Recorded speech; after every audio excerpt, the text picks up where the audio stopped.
Voilà, et je suis en studio avec Gérald Garuti et Alexis Kuhn. Bonjour. Bonjour à tous les deux, merci d'être avec nous, qui viennent nous présenter Chaim à la lumière d'un violon au 20e théâtre, 7 rue des Plâtrières, Paris 20e. Je donne tout de suite le numéro de téléphone pour réserver 01 43 66 01 13, on le redonnera. Et c'est métro Ménilmontant, un très très beau spectacle, hyper émouvant, qui... j'ai pas donné le numéro de réservation ? En fait, apparemment, c'est en dessous, en tout petit. C'est tout en dessous. Alors, c'est 01 48 oui. 65 97 90. Voilà, et le numéro dessus, c'est celui du théâtre. Voilà. Donc, réservation 01 48 65 97 90 ou sur www.soirespectacle au pluriel.com. Alors, Chaim à la lumière d'un violon. Quel Chaim et quel violon ?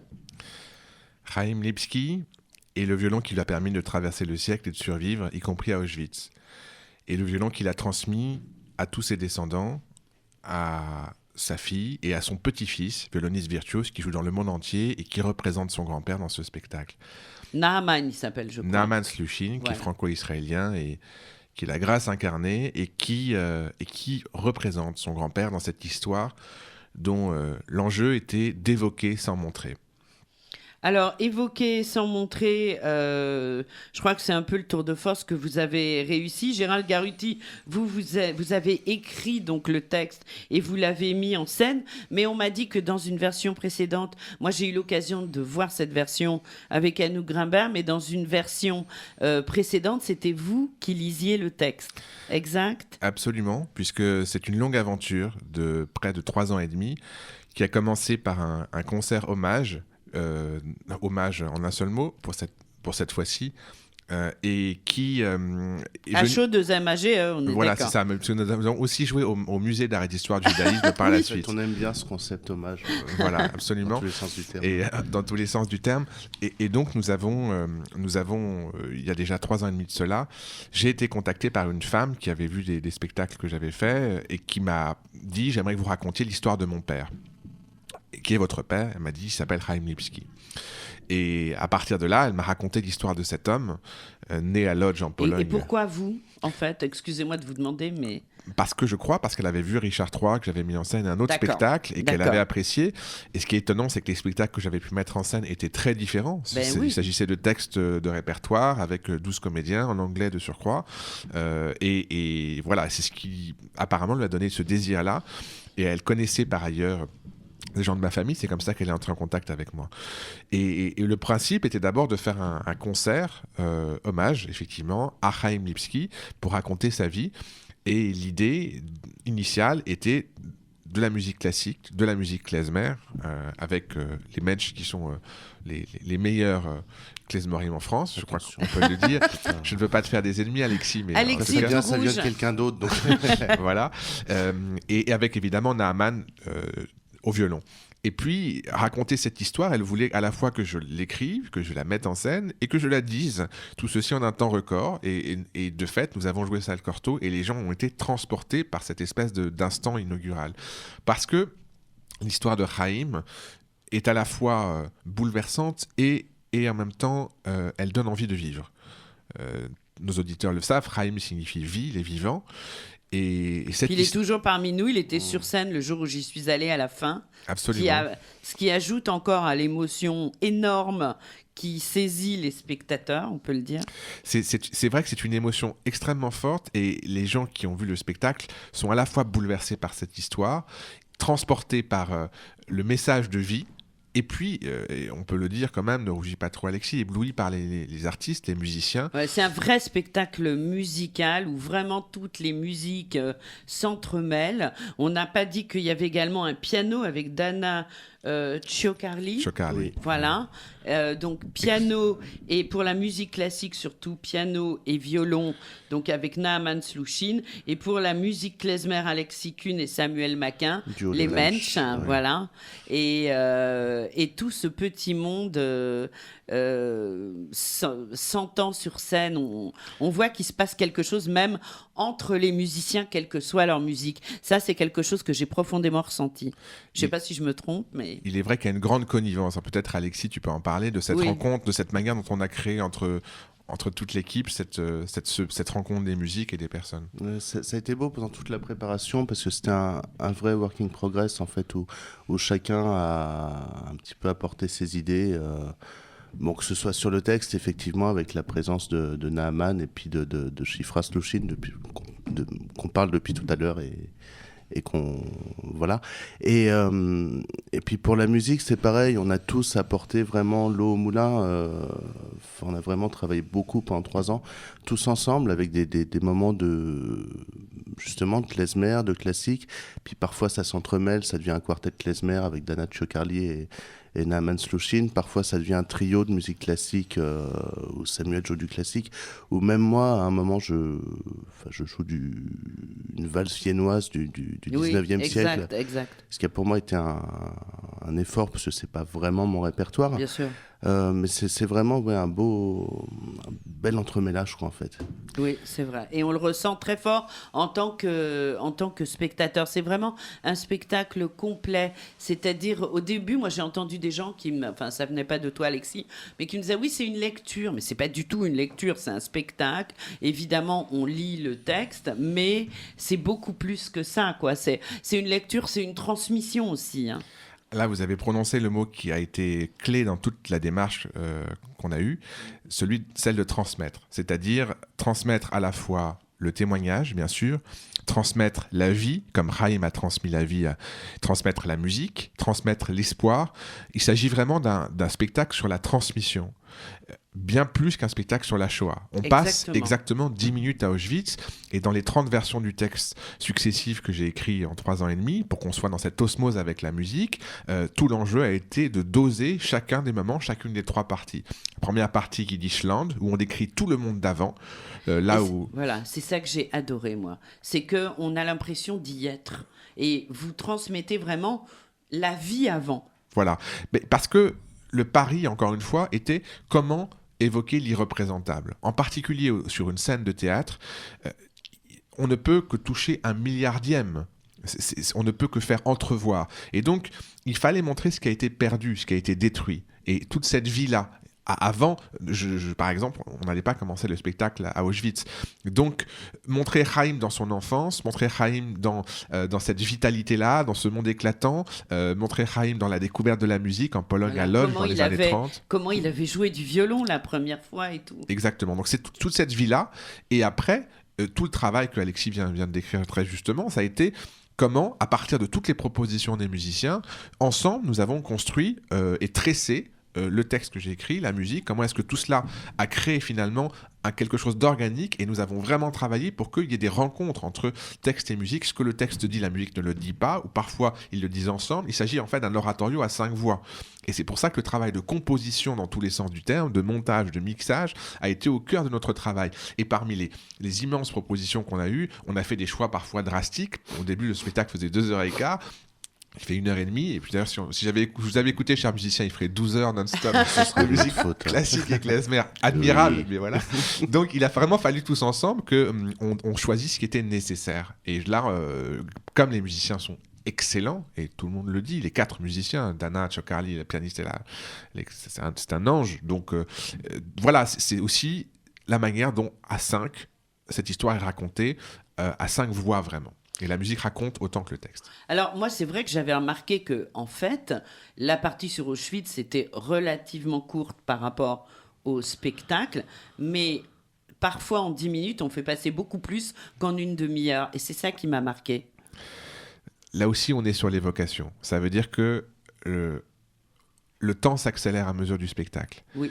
Chaim a 10 ans, et on passe du temps dans ce Yiddishland, dans cette vie familiale, les chassidim, le Shabbat, l'apprentissage de la musique, la découverte. Et puis, on arrive dans le ghetto, où là, Chaim arrive à survivre grâce à son violon, et il le traverse avec sa volonté, avec cette flamme qui ne le quitte pas. Et là, Chaim raconte des choses encore. Et puis, quand on arrive à Auschwitz, Chaim ne dit plus rien. Sur Auschwitz, Chaim ne dit qu'une seule chose, j'en suis parti. Parmi tous les entretiens que j'ai eus avec Chaim, toutes les discussions que j'ai eues avec Shifra, qu'on a eues avec Nad, il ne parle pas d'Auschwitz. Non, c'est vrai. Donc, il fallait que le spectacle lui ressemble aussi à ses silences, et fasse transmettre effectivement en creux.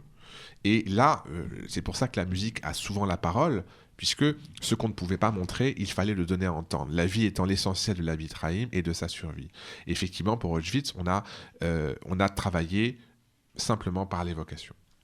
Alors, Alexis Kuhn, c'est vrai que c'est un spectacle très beau, mais aussi très émotionnant.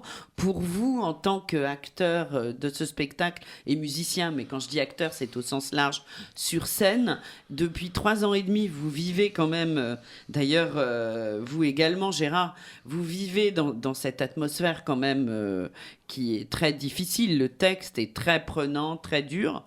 Est-ce que ça a changé quelque chose dans votre vie ? Est-ce que ça vous permet d'élargir votre vision des choses ? Qu'est-ce que ça a changé ? Pour moi, personnellement, oui. Pour moi, au début, c'était très, très dur, en fait, très éprouvant, parce que je suis moi-même marqué dans ma vie personnelle. Mon grand-père était dans le convoi numéro 1. Ah oui. Il est resté, il a été assassiné à Auschwitz le 5 mai 42. Donc, ça remuait vraiment plein de choses au niveau personnel, au niveau familial. D'ailleurs, je pense, là, sur 3 ans et demi, on peut dire, j'ai mis 2 ans et demi, 3 ans à vraiment arriver dans le rôle qui est aujourd'hui le mien. Ça veut dire être capable de l'interpréter sans forcément pleurer ou sans me cacher derrière des émotions très très fortes et très très lourdes. Donc, déjà ça a changé beaucoup. Il y a eu aussi une grande nouveauté pour moi, c'est que je chante en fait sur scène en yiddish et que j'assume. Oui. Et très bien. Merci. Et c'est pas moi qui le dis. Voilà. Et que j'assume. J'assume ça en fait. C'est les échos que j'ai eus. Merci. Oui. Et que j'assume ça, en fait, précisément, sans pleurer mais ce qui a été vraiment un très, très gros travail pour moi. C'est ce qu'on ressent quand même, quand on voit...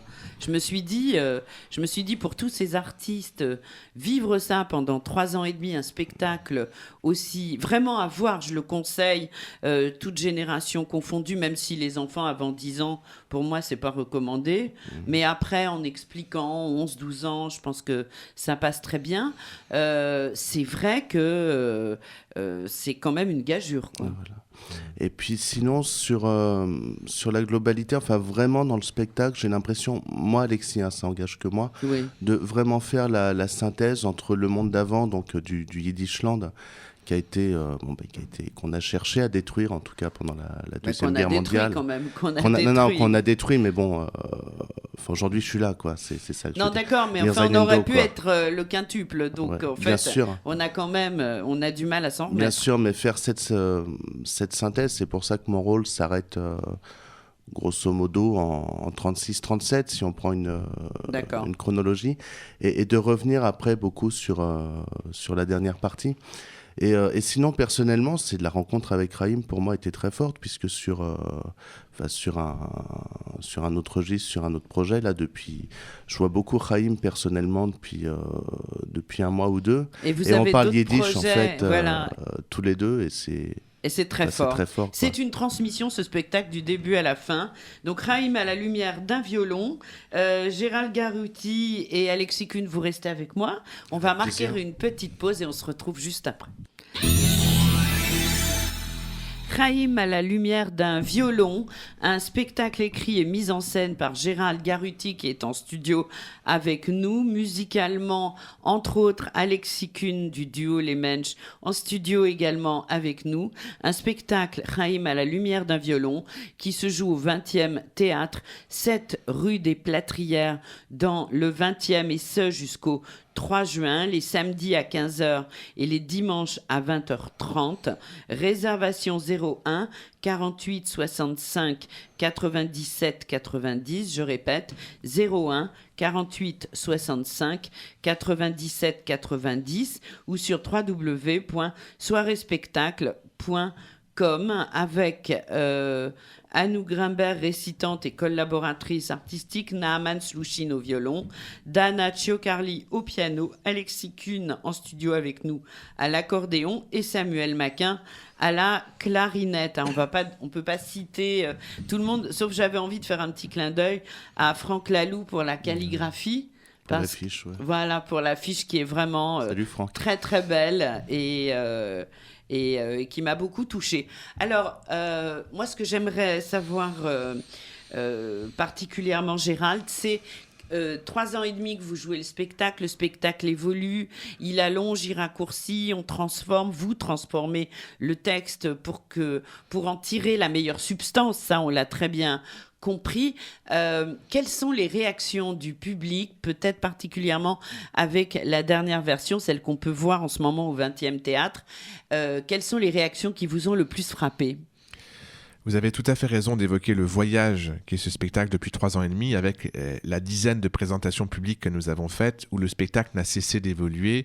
Vous l'avez mentionné, j'étais au début le lecteur pendant la première année. Il y a eu après un excellent comédien, Xavier Gallet, qui pendant 2 ans nous a accompagnés. Et puis très récemment, donc, c'est passé à Anou Grimbert, à qui j'ai proposé d'intervenir. Donc il y a des voix successives qui portent ce spectacle, dont l'enjeu effectivement d'être transmis, ce qui fait que pour nous la question du public, de l'accueil qui est fait, est fondamental.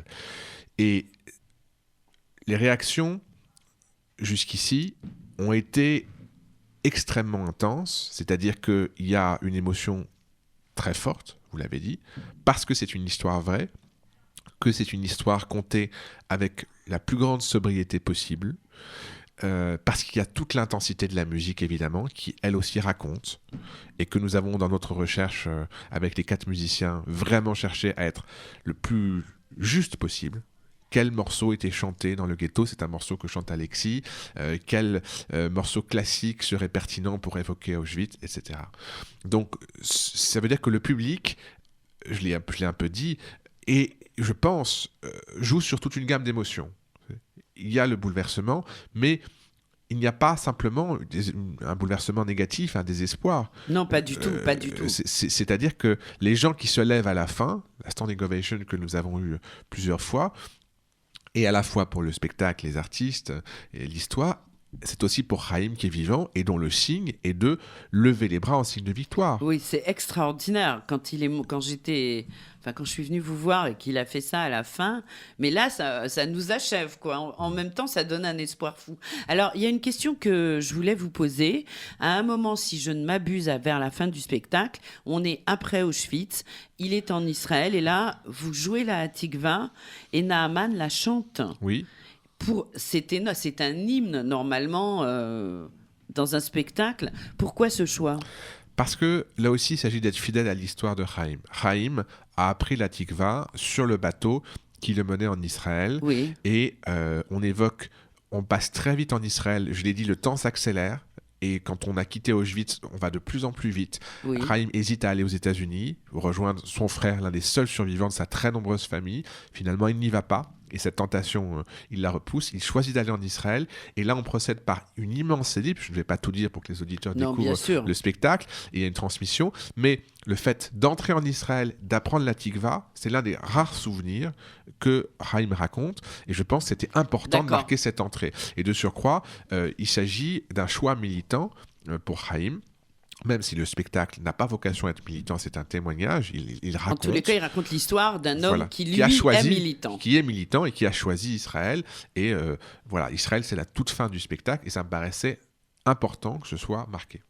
Eh bien, en tous les cas, un spectacle à découvrir absolument. C'est jusqu'au 3 juin au 20e Théâtre. Je redonne très vite le numéro de téléphone des réservations 01 48 65 97 90 ou www.soirée-spectacle au pluriel.com. Alexis Kuhn et Gérald Garuti, merci beaucoup d'avoir été avec nous. Merci beaucoup. Et on a hâte de vous retrouver sur scène pour ce spectacle à ne rater sous aucun prétexte. Merci et bonne journée. Au revoir. Merci beaucoup.